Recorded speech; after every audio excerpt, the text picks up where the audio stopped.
بسم اللہ الرحمن الرحیم نحمده ونصلی علی رسوله الکریم اما بعد لقد كان لكم في رسول الله أسوة حسنة لمن كان يرجو الله واليوم الآخر وذكر الله كثيرا۔ محترم سامعین، آج سیرت النبی صلی اللہ علیہ وسلم کے عنوان پر 5واں درس ہے۔ آج کا درس 4 باتوں پر مشتمل ہے۔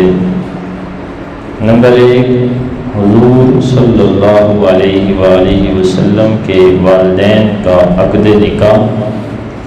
نمبر 2، حضور صلی اللہ علیہ وسلم کے والد کا نام حضرت عبداللہ۔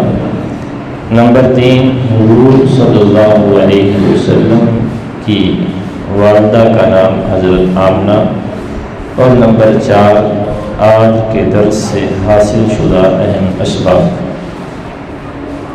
پہلی بات، حضور صلی اللہ علیہ وسلم کے والدین کا عقد نکاح۔ عبداللہ بن عبد المطلب کی قربانی کا ذکر گزر چکا۔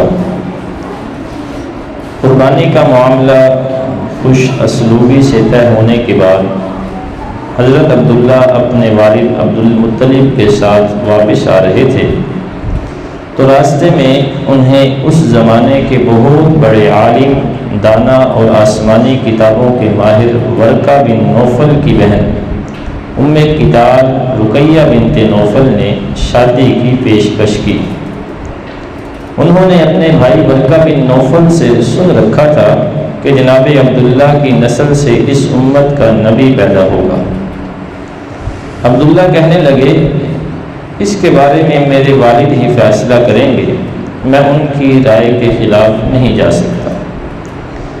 اس کے بعد عبد المطلب نے اپنے بیٹے عبداللہ کی شادی کے لیے قبیلہ بنی زہرہ، جو شرافت نسبی میں مشہور اور ممتاز تھا، اس میں وہب بن عبد مناف کی صاحبزادی حضرت آمنہ کے لیے حضرت عبداللہ کے نکاح کا پیغام دیا۔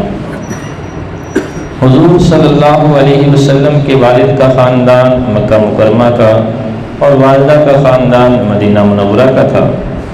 حضور صلی اللہ علیہ وسلم کی ولادت مکہ مکرمہ کی ہے، لیکن بعد میں اللہ تعالیٰ کے حکم سے ہجرت مدینہ منورہ میں ہوئی۔ گویا یہ سب انتظامات پہلے سے کیے جا رہے ہیں، یہ سب محض اتفاق نہیں بلکہ اللہ تعالیٰ کا انتخاب ہے۔ حضرت عبداللہ سے پہلے حضرت آمنہ کے کئی رشتے آئے تھے، مگر ان کے والد نے انکار کر دیا، اور اب ہوا یہ کہ حضرت عبداللہ کے نکاح میں حضرت آمنہ آئیں۔ شادی کے کچھ عرصے بعد حضرت عبداللہ بغرض تجارت قافلے کے ساتھ شام تشریف لے گئے اور راستے میں بیماری کی وجہ سے مدینہ منورہ میں قیام کیا۔ قافلہ جب واپس مکہ مکرمہ پہنچا تو عبد المطلب نے پوچھا کہ عبداللہ کہاں رہ گئے؟ قافلے والوں نے بتایا کہ عبداللہ بیماری کی وجہ سے اپنے ننھیال بنی نجار مدینہ منورہ میں ٹھہر گئے۔ عبد المطلب نے فوراً اپنے بڑے بیٹے حارث کو مدینہ منورہ روانہ کیا۔ جب حارث مدینہ منورہ پہنچے تو معلوم ہوا کہ حضرت عبداللہ کا انتقال ہو چکا ہے، چنانچہ حضرت عبداللہ کی تدفین مدینہ منورہ میں ہی ہوئی۔ آج کل ان کی قبر مسجد نبوی کی توسیع کے بعد مسجد نبوی کے اندر شامل ہو گئی ہے۔ حارث نے واپس آ کر عبد المطلب اور عزیز و اقارب کو اس حادثے کی اطلاع دی، جس سے سب کو سخت صدمہ اور ملال ہوا۔ چنانچہ انتقال کے وقت حضور صلی اللہ علیہ وسلم کے والد محترم حضرت عبداللہ نے 5 اونٹ، چند بکریاں، ایک باندی جس کی کنیت ام ایمن اور نام برکت تھا، ترکہ میں چھوڑی۔ دوسری بات، حضور صلی اللہ علیہ وسلم کے والدین کا سلسلہ نسب۔ حضور اکرم صلی اللہ علیہ وسلم کے والد اور والدہ، والد حضرت عبداللہ اور والدہ حضرت آمنہ دونوں کا سلسلہ نسب کلاب پر پہنچ کر مل جاتا ہے۔ محمد بن عبداللہ بن عبد المطلب بن ہاشم بن عبد مناف بن قصی بن کلاب بن مرہ۔ اسی طرح والدہ کی طرف سے محمد بن آمنہ بنت وہب بن عبد مناف بن زہرہ بن کلاب بن مرہ۔ والد محترم حضرت عبداللہ کا بہترین انتخاب۔ اللہ تعالیٰ نے اپنے محبوب کے لیے جس والد کا انتخاب کیا وہ عبد المطلب کے 10 بیٹوں میں سے کوئی بھی والد بن سکتا تھا۔ عبد المطلب کے بیٹوں میں سے ایک کا نام عبد العزیٰ تھا جسے ابو لہب کہتے ہیں، دوسرے کا نام عبد الشمس تھا، تیسرے کا نام عبد الحارث تھا، چوتھے کا نام نوفل تھا جس کے معنی ہے 7 جگہ۔ اسی طرح عبد المطلب کے دیگر بیٹوں کے نام تھے۔ اگر ان میں سے کوئی اور والد بنتے تو لوگ کہتے کہ ان کے والد کا نام ہی بتوں کے نام پر تھا۔ اگر ہم عبد المطلب کے دیگر بیٹوں کے نام پر غور کریں یا بتوں کے کریں تو بتوں کے نام پر ہیں یا ایسے ہی فضول نام ہیں۔ عبد المطلب کے ان 10 بیٹوں میں سے ایک کا نام عبداللہ تھا جس کے معنی اللہ کا بندہ۔ سبحان اللہ، اے اللہ ہم تیری شان پر قربان جائیں کہ آپ نے اپنے حبیب محمد مصطفیٰ صلی اللہ علیہ وسلم کے لیے جس والد کا انتخاب کیا ان کا نام کتنا خوبصورت ہے، عبداللہ، جس کے معنی ہے اللہ کا بندہ۔ کیونکہ پیغمبر مصطفیٰ صلی اللہ علیہ وسلم کو اللہ تعالیٰ نے ایسی خوبصورتی دی تھی جو ان کے کردار سے اور تمام معاملات سے نظر آتی ہے، اور رسول اللہ صلی اللہ علیہ وسلم نے مخلوق خدا کو خالق کی بندگی سکھائی۔ لہذا آج ہمارے نبی صلی اللہ علیہ وسلم کو کوئی یہ طعنہ نہیں دے سکتا کہ آپ صلی اللہ علیہ وسلم کے والد کا نام تو بتوں کے نام پر ہے۔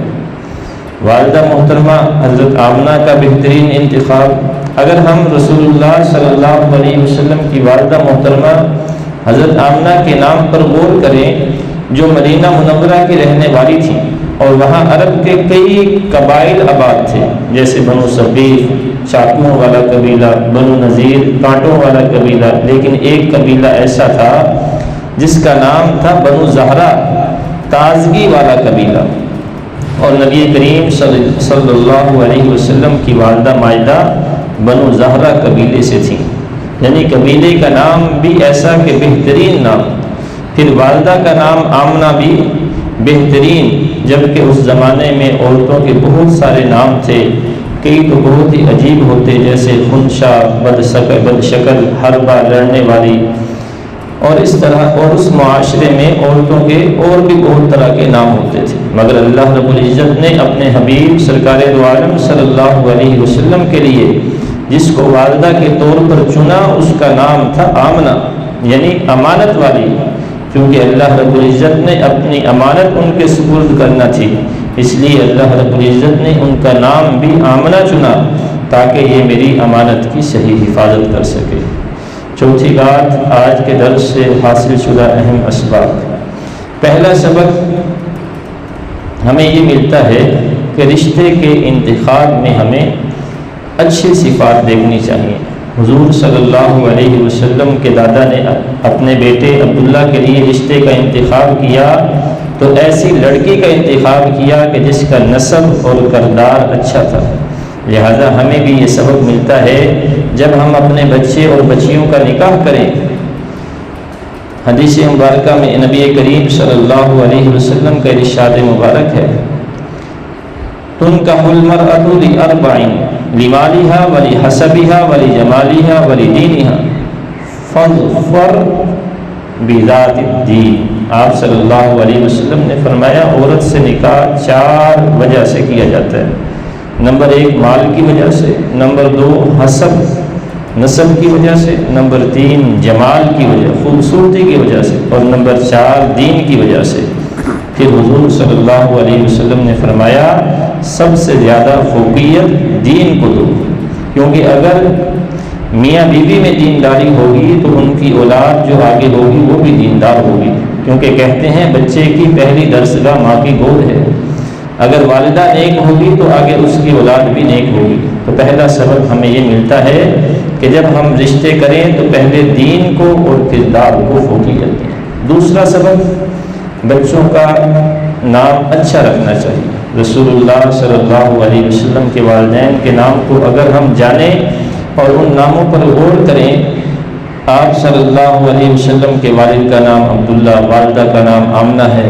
عبداللہ کے معانی اللہ کا بندہ اور آمنہ کا معنی امن کے ہیں، امانت دار کے۔ حالانکہ یہ جس معاشرے میں رہ رہے تھے وہاں تو ہر طرف بت پرستی تھی اور لوگ اپنے نام، بچوں کے نام بتوں کے نام پر لات، منات، عزا رکھتے تھے، لیکن حضور صلی اللہ علیہ وسلم کے والد کا نام عبداللہ، یہ بھی اللہ کا انتخاب۔ اور حضور صلی اللہ علیہ وسلم نے ارشاد فرمایا ہے کہ انبیاء کرام کے ناموں پر نام رکھو، اور اللہ تعالیٰ کے نزدیک سب سے محبوب نام عبداللہ اور عبد الرحمن ہے۔